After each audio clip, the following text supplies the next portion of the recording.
బండిలో పెట్రోల్ పోసుకోవాల్సిన బాధ లేదు, దూరం పోవాల్సిన పని లేదు. ఇంటి పక్కకే ఏది కావాలంటే అది దొరుకుతుంది.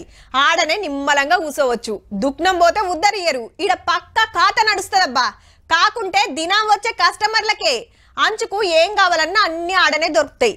అంత మంచిగానే ఉన్నది కానీ రేటే దంచుతారు.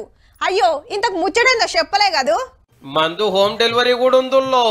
అగో ఆటోలలో కాటన్లు ఎట్లా జమాయించి సప్లై చేస్తున్నారు.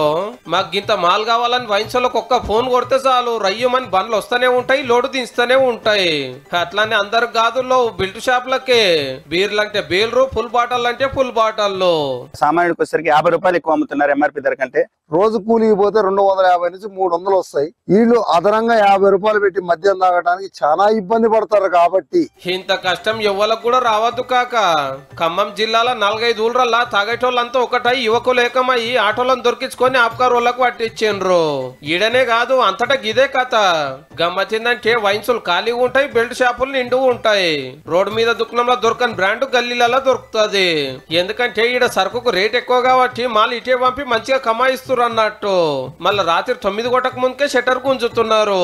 ఇంత ఇయ్యకుంటే నిద్ర పట్టణంలో ఇక బెల్ట్ షాప్ లో కురకాల్సిందే, ఎక్కువ పెట్టవలసిందే.